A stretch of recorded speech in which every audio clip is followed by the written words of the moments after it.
All right, it's Abbott speaking, and welcome to the launch of our equipment and motor vehicle lease agreements. I'm going to have a look through the agreement just briefly. It's very comprehensive, and it's a commercial agreement. So, like anything, particularly when we're dealing with related parties, we need to have something that's up front. We need to have it really juiced up to make sure that there's no, it's not a one or two pager document or schedule saying this is what the lease agreements are. So I need to take us through the lease agreement. Before I get there, I need to look at the difference between, this is a finance lease agreement where the lessor actually has the title to the goods, and hence as a consequence of that, they'll get the depreciation and relative allowances compared to an operating lease or commercial hire purchase, which is more akin to a loan. So I'm going to take you through all of those. I got that off a great website. I'm going to look at how to build the document really quickly on our site, where to go to find out the relevant finance rates on finder.com.au. They've got a nice little calculator, and we'll go from there. So, here we go. Now, motor vehicle leases, believe it or not, have been very closely tied to the super industry since the late 1980s. When a little life insurance company started up, Citicorp Life, which is owned by Citibank. They were one of my clients when I was at KPMG, and I was poor Johnny on the spot, being in the finance division there.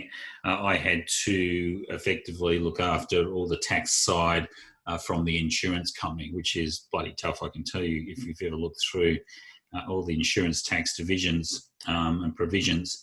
So part of that, though, is on the investor side, is we set up an annuity, and on the investor side, a lot of the money that started pouring in was from superannuation money, or what they call deferred annuities at that time, which was one of the ways of rolling over. We didn't have such a great portability system way back in the late 80s. You would have heard me talk about annuities before, so I'm not going to go into that, but believe it or not, the interest rates on those underlying annuities were around about 13%. Now, the main thing about that is certainly at the start, the 5-year annuities, which are generally, it was either 5-year, a 0% residual capital value, which meant that if you purchased an annuity for $100,000, you'd get $25,000 or $27,000 payment annually over the next 5 years. Wouldn't people love that now? That'd be fantastic. Alternatively, you could have had a 5-year 100% residual capital value, which is like a term deposit. So you'd get probably maybe $12,000 a year. Again, I'm just speaking off the top of my head there, and then you get the final $12,000, and then you get $100,000 back. So that's what we call 100% residual capital value, RCV. And so what happened there is that they were backed by the life insurance company annuities were backed by motor lease receivables. Citicorp Life in 1991 had 97% of the market. Now, that didn't mean that they were in the business of effectively writing those motor leases. That was still up to the quite often the banks. I think AGC was a really big one at that stage, and quite often the motor vehicle dealers would also be doing the same thing. But at the back end, what happened is Citicorp Life would buy those leases. So it was a securitization vehicle at that stage. So it's been a pretty big one. Now what we can do is we'll have a look at it, dropping it down into perhaps lessors being associates or SMSFs. So let's just go through a few key T's and C's of the different leases. So on a finance lease, you generally, and I'll leave these slides for you, it'll be recorded, it'll be up early this afternoon. So a lease term, generally 3 to 5 years. Consumer loan, we won't spend a huge amount of time on that, but HP is it's usually the same sort of thing, although you can drop out to 7 years. The type of vehicle, obviously you can do whatever. There's going to be a luxury car tax if it's over a certain amount of money, but that's all the lessor pays for the vehicle. And essentially at the end of the lease, although it's not supposed to, it's supposed to go for auction, but you have the option to purchase it at the end of the term for the finance lease, which would be for that residual payment. So again, much the same. We call it in HP, you call it a balloon payment. So you'll be making payments throughout the year and then throughout the period, and at the end you have to make that final payment. But the difference between the finance and HP is you're not required under the finance lease to purchase. So you can simply either extend that lease, and there's a provision in our documentation to extend the lease as between the negotiations between the two parties. So you'd rewrite a new lease, or alternatively, you can just simply send the vehicle back and then go and get a brand new vehicle from the lessor. Whereas it's not the case with our HP, because it's your car. You have to make that final payment, or alternatively go out and sell it. Upfront costs, you're going to see obviously your first month's rental, stamp duty and rego fees. You'll see in the contract we've got is also documentation fees. So that's pretty standard. It's pretty typical from a legal point of view. So the documentation fees that you're preparing, you put those in, and also the Ppsr. So the registration of the motor vehicle under Ppsr. If you haven't dealt with Ppsr before, we will be doing a webinar on that little way down the track. It's not a difficult system. You can put it in place for your clients, and essentially what happens is it puts them, once you're in a Ppsr, it effectively puts them up the top in case something happens. So much the same sort of thing here is the fees. Repayments are calculated based on the vehicle's cost, excluding GST. The terms of the lease, interest charge, duties and other fees. GST is charged on each lease rental payment. But here, monthly loan payments are based on the total amount of the purchase price inclusive of GST. Again, it's more akin to a loan. The balloon, the residual, so it's going to depend on what it is, but typically you look at a 3-year, maybe 3-year 50 or 3-year 40% or 45% for 35. So the longer you've got it, obviously at the end, the lesser that final residual payment. Whereas if we have a look at the HP, unlike a lease, with HP, you have the option with or without a balloon. So for example, if it's a 5-year payment, 5-year commercial hire purchase, you can simply make the payments P&I over that 5-year and there is no balloon. Alternatively, you can put a balloon in it. The balloon doesn't really change any tax, because at the end of the day, you're the owner of the actual vehicle. In terms of insurances, obviously absolutely compulsory. You'll find that in our documentation. It is up to the lessee to obviously provide all insurances, and that also has to be sent. A certificate of currency needs to be sent to the lessor, and also the same thing with the HP as well.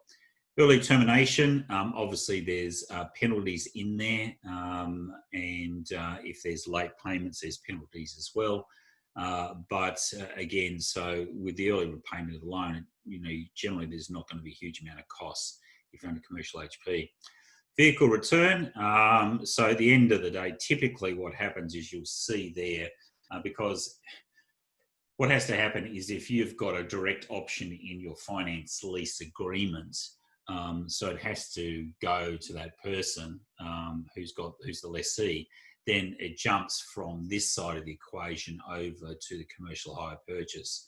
So what we've built into the documentation is there's an ability to have an auction at the end of the term, and obviously the lessee can make an offer at the end of that term. That way it ensures that the lessor is the real owner of that property at all times. Much the same, it's almost like a limited recourse borrowing arrangement where the lender really holds ownership or has the entitlement that if the SMSF walks away, that the lender has access to that property. But at the end of the period here, you keep the car. If there's a stuff up with the payments, doesn't matter. You still own the car, but it's a contractual right. Future value. So you're responsible between the difference between the residual value and market value. So, for example, if your residual value is let's say $40,000, and we put that rather than a percentage, so we work out a residual value. It's $40,000. But the market value of the car is $25,000, then you're still up for that additional $15,000. Whereas it's completely different. Obviously, you own the car, and as I said, you may well be that you've got P&I. There is no balloon payment at the end. Generally, again, it's look, the maintenance for the vehicle is going to be for the lessee and for both of them. Kilometres, generally look, in our agreement, there's no imposition of set kilometres, and likewise CHP, you haven't got that either way. So this is these are probably the really main ones for us. So for a finance lease, at the end of the operating lease, so 3, 4 or 5, you simply return the vehicle. With a finance lease, you can return the vehicle, pay any difference between the residual value and market price, or make an offer to purchase the vehicle for the residual value. So whereas the HP at the end of the loan term, the vehicle is yours, so there's nothing there. So you've got options here. Typically, I've always, oh gosh, I don't think I've owned a car I owned a truck. Actually, did I? Yeah, I owned a truck when I was over in Vanuatu, but I haven't bought a car for years. I always go down the finance lease because it's a lot easier to simply get tax benefits or tax deduction for your lease payments. So tax benefits, you claim the monthly payments as your tax deductible expense based on percentage of business usage, together with the ongoing running expenses of the vehicle. Whereas here, obviously, it's just going to be your interest costs and your running expenses of the vehicle. So tax benefits, probably a little bit better. Claim limit, passenger vehicles over the motor vehicle depreciation cost limit, the luxury cannot be claimed as a lease. So you've just got to be careful on that one, and then the same as the loan. So who can be a lessor? Typically a finance company, or the bank's going to be the lessor. I think most of mine, even if I go and buy a car outside, I think I bought an Audi for my daughter. But again, it was leased through Daimler Benz, so they'll basically do any motor vehicle that you want, particularly if you've got a good credit history with them. So with the LightYear docs, the lessor can be obviously a spouse. I know Tim Munro was looking at doing associated leases, so the spouse owns the car, gets the depreciation, etc., and then that may be leased to the car. It's also a good asset protection mechanism as well, because at the end of the day, the spouse will end up owning that particular vehicle. Family trust is not a bad one. Bucket company as well, and obviously SMSF, subject to the in-house assets test, which we'll look at this one. So who can be a lessee? Obviously, any business, including sole trader, discretionary trust company, partnership. You can have personal, such as spouse, children, any individual, charities. If the lessor is a SMSF, then you've just got to be careful. Section 65 prevents the trustee of SMSF providing financial accommodation to a member. But Section 65 doesn't apply to related trusts or companies, but the in-house assets test does. So, for example, if my fund is worth $1 million, then the motor vehicle that I can do, or the maximum motor vehicle that I can provide, and again, you can do a loan directly to the related trust or company if you want to do a CHP, but the value of the motor vehicle could be no more than $50,000. The good thing about being the lessor lessee, it doesn't have to be new goods, so you can have used goods as well, and it can be a consolidation of goods, as we'll see. So let's just bounce out of here and have a look at the agreement. We've been having a little bit of problem because of Google's pop-up characteristics. We've been having a little bit of problem in relation to using Chrome as a browser for LightYear docs. So you can see here I've got the latest Microsoft Edge, which works really well. I've got a car lease calculator here, so let's put this in. I'll send this link through to you, finder.com.au, which is a great one because it's commercial, particularly if you're looking at SMSFs and related parties. So I'm going to put in there I've got the purchase price. Let's go $55,000. I'm certainly not a Lamborghini if we're looking at Tim. So we're going to do a $20,000 residual. The thing about this is it's not a fixed methodology that we've got.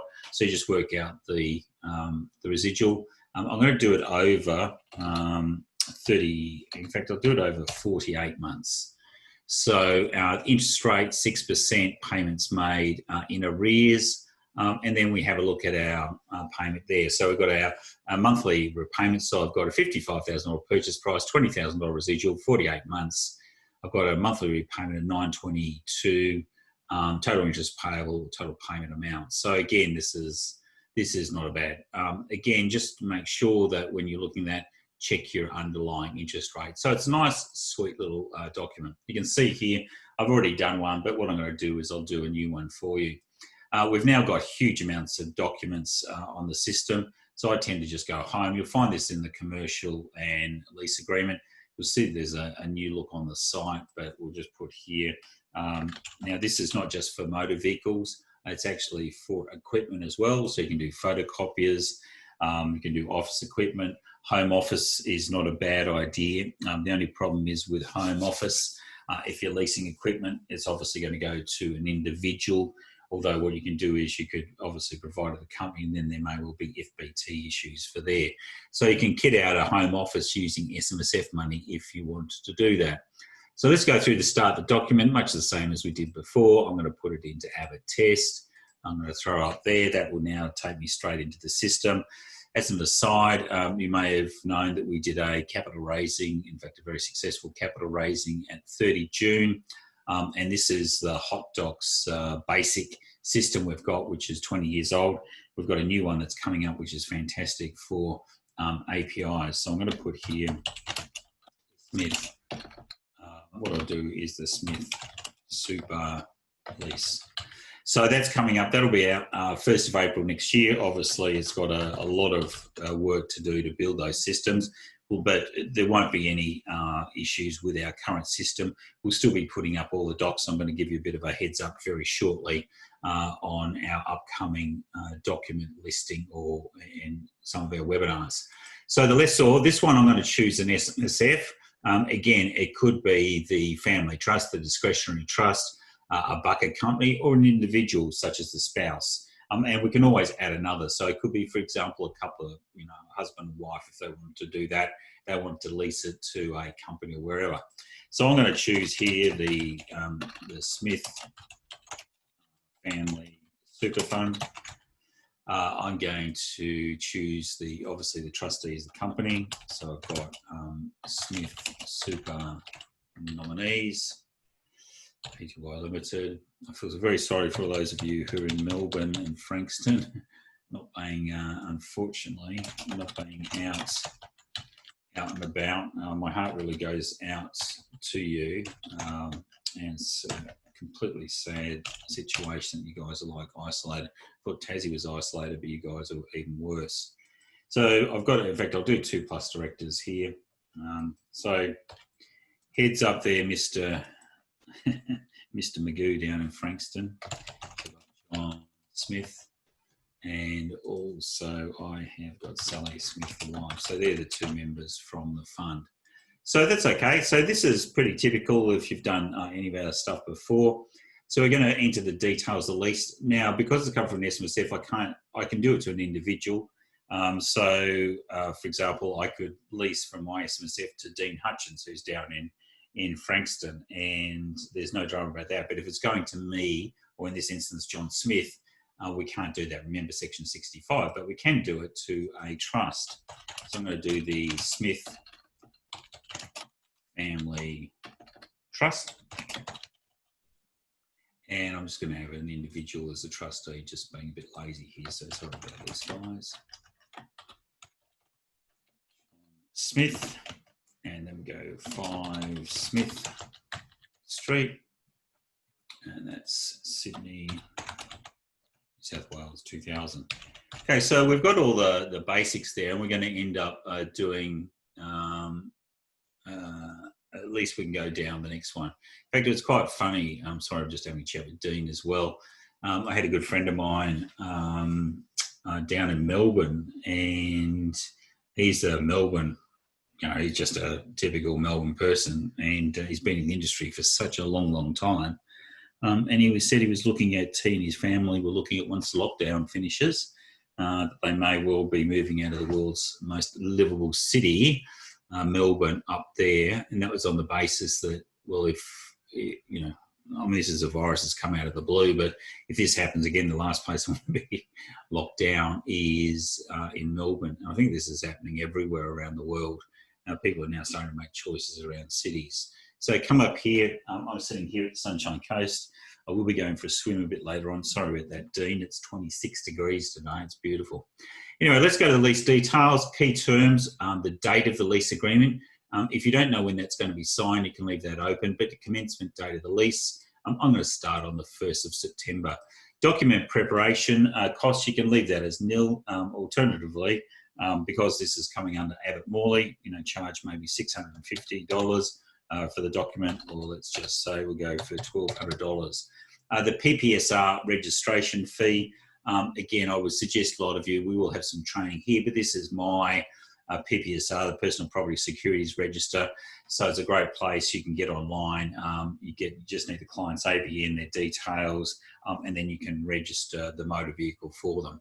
So that would be for, in this instance, would actually be for the SMSF. So so we put that all inside that Ppsr, which would be great. So let's go back and let's have a look at the registration fee. It's only about, I think, $6 or something, but let's charge them $50, the clients, for that. Now here we can put in our goods. So what I've got here is a Mercedes. In fact, what I do is, the more I can identify, use Mercedes CLK 250 convertible, Queensland QLD, registration number. I think I've still got this actually, SMSF. So now if I wanted to do that, if I wanted to put in, for example, a caravan or something, see how I can just insert a row there, or I can delete a row. So this on the right-hand side, I can insert a row if I've got more than one asset under this lease agreement, which you can do quite easily. But I'm stuck here because I'm limited to the $50,000. Select the jurisdiction where the goods are agreed to be used, and then specify the address where they're going to be parked. So I'm going to do 5 Smith Street, Sydney, New South. Oops, sorry, Sydney. Got a bit carried away there. Sydney, New South Wales, 2000. Are there any immovable goods? Now, what will happen there is, obviously, if they become fixtures and fittings, there's a whole lot of stuff and gumph around that. But if you've got something that's a little bit untoward that may well be fixed, for example, if we're looking at farm, we're doing a shed. So we could lease a shed to our farm. Really, there's nothing that you cannot do. You can even lease, if you want, using this IP. You can do incorporeal property. But I haven't got any movable goods because obviously I've got a Mercedes here. Now I've done this one here. I don't need that repetition, so I'm just going to get rid of, so I'm going to get rid of that one here. Sorry about that. Oh, I didn't do that. I forgot to, there we go, and delete that repetition. So there's no immovable goods, but if there is, then you go there. Now we're going down to the T's and C's. So I remember all I do is I go here. I've done my car lease, so there's 48 months. So all I have to do is, it's pretty simple, 48 months. The lease payment was $922, rounded up. So we write that in, $922 per month. The total rent amount, which I think it's got a total payment amount, 64,254. So 65,254. The residual value, remember we had that at $20,000. Notice these are dollars, whereas these aren't because they're open. The rent payment date, 1st of each month. First payment date, we're paying in arrears, so September 2020. That's a new name for September. Can you believe it's September already? What a year this one's been, huh? So this one, the last payment date will be the 1st of August 2024. The address where the lease goods will be returned to. So I have to look at the registered office of the company for the SMSF. Smith Street, Sydney, New South Wales, 2000. And the lease term is obviously going to be 4 years. And that's it. So we go through, we finish the document, and up it'll pop. Now, You can always go back and change the details again, because that'll be sitting, if I went up here, I'd see it, I'd find that in my vault. So it's now just sitting in there. I download the document, and essentially what you've got there is you've now got your Abbott-Family signed off equipment and motor vehicle lease agreement between your SMSF and the family trust. Now, mind you, that $50,000 that we're doing the agreement for, the value of the property, so it's actually the value of the property, not the underlying lease agreement. So it's not the $64,000 we're going to pay. Is if the car, that Mercedes, is worth $50,000, we're going to have to show at least $1 million inside the fund. But the good thing about it is that is going to be depreciable. So the super fund will take a depreciation rate on that. And so that means the market value generally will fall each year. So you've got a lesser and lesser issue with in-house assets, which is a great thing about any, generally most equipment, is that it moves on its way down once you get it. So that if you start at the 5%, you know next year you should be pretty well, unless you're starting to take money out of the fund. Particularly if you've got pension payments, which, I mean, really this would be a great vehicle to provide an income stream into the superannuation fund. Now, I've just gone for example, I've gone here 48 months, but again, there's nothing wrong with me going 120 months. So that's 10 years.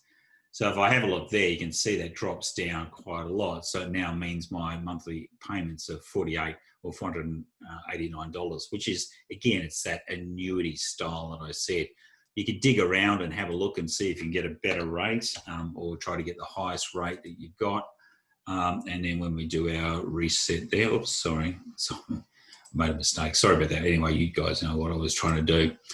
So I've got the equipment motor vehicle lease, the lessor, the lessee. Have a look through this. What I'll do is I'll save this for you. So just let me save as, and I'll put this up in the system with you. So let me go holding docs. Actually, what I'll do is I'll just take it up to our system. So just bear with me for 1 second. I just want to make sure that this gets to you so you can have a really good look. This is a pretty, very, very, very strong, lease agreement, as you'll see. So this is LYD webinars, August the 13th, equipment motor vehicle lease sample. So I'll send this through to you guys later today as well. So we go through the T's and C's. It's all up mainly. The good thing about this lease, it's all mainly up front. So we've got the balance due, we've got the business days, casualty occurrence, which is, if something happens to it, certified value, commencement date, 1st of September, documentation cost, remember put the 1,200, but you don't have to put that in there as well, or just take that out. And then the Ppsr, you'd probably charge more than that because it's going to take a little while to do that. We've got the goods themselves, use Mercedes convertible registration number SMSF, but again, remember we could have parceled those up and they'll just simply come up together. We've got the lease, the goods net proceeds of sale, Ppsr, here's the main thing, rent. So it's $922 per month being rent payable under this lease, and total rent means $64,250 being the total over that period. So the rent payments each month, first of each month, up to 2024, residual value of $20,000. So again, the return address. So it's a very, very, very strong lease agreement. So I'll leave that with you so you can have a really good look. But essentially, if we have a look there, that's our lease agreement done. And you don't need to do, although I've done motor vehicles, essentially what we can do there is we can use it for any equipment, as I said. If you've got any questions along the line, all you do is make sure you just contact us as support, and we're there to give you a bit of a heads up. So just to give you a bit of an idea of what's coming up, this is obviously the motor vehicle. Next week for our ILS members, we're going to be going into email marketing and database collection. So I'll be doing that with Ash.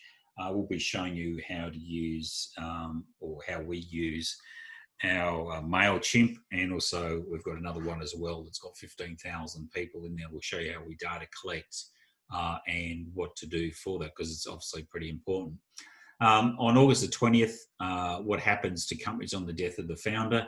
Already we've got in the system, if you've done your EPOAs, you'll see that if someone, if you mark in the EPOA, there's a little checkbox there.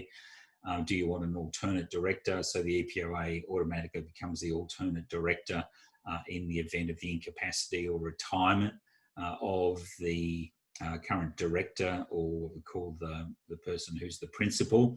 Their attorney comes in, and we do that by way of preparing a binding resolution for the company such the alternate director comes in.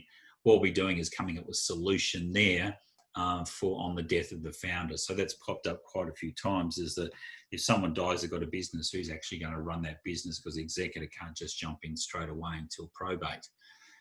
So we're going to cover that one off. Then we're starting to go into our living will side of things. So we'll be launching later this month, which is quite scary, the Advanced Healthcare Directive over all states. September the 3rd, we'll be doing the Enduring Guardianship for as well across the states. We've also got living will. So an SMSF living will, a set of binding directions that's binding upon the trustee on how the monies for the incapacitated members are to be spent. So, for example, if you don't have that, the trustee of the fund could effectively just put any pension all the way back into the accumulation stage. We'll take it one step further. Not only is there a set amount to be paid, but we can also direct exactly where it's to be paid to. And if there's no aged care or whatever, then it's to be allocated on a certain standard. So again, that's a world first, actually. So it's a very exciting one. I've actually got a good precedent, so we're doing that. September the 15th, again, for you strategists, we'll be doing some living will case studies covering all of this stuff. And we've got 2 or 3 sets of case studies on that, but I've got about 3 or 4 there. The living trust, again, is just another element on there. So the living trust is, we call it an inter vivos trust. It's very, very popular over in the States. So rather than leaving everything to your estate, you parcel up into a family protection, or what we call a leading member trust. Parcel it up there, so on death there's virtually next to nothing in the estate. So it's the best way of getting around family provisions claim. It also has some great asset protection as well, and then we'll income stream basics. But we go up to December, so there's lots and lots of CPD there. But just make sure you book in every Thursday at this time, and we'll be there. Anyway, that's enough from me. Hopefully you're going to have a good day. Get in and start to use that equipment lease. One of the ones I've got coming out very shortly is a all purposes change in positions for discretionary trusts. So you'll be able to remove and put in place a new appointor, remove, put in place a trustee, remove and put in place a beneficiary, or just remove a beneficiary, put in place a beneficiary. Be able to do the same thing with a principal and also a leading member as well. So it's a very, very complex document, but it simplifies things. So rather than doing a whole lot, that's really, that's coming out. So unfortunately, it's taken me 3 weeks just to try and get through the whole range of permutations. But I'll probably launch that on Monday sneakily for a few people there. Anyway, it's Grant Abbott signing off. Thank you very much for attending the session today.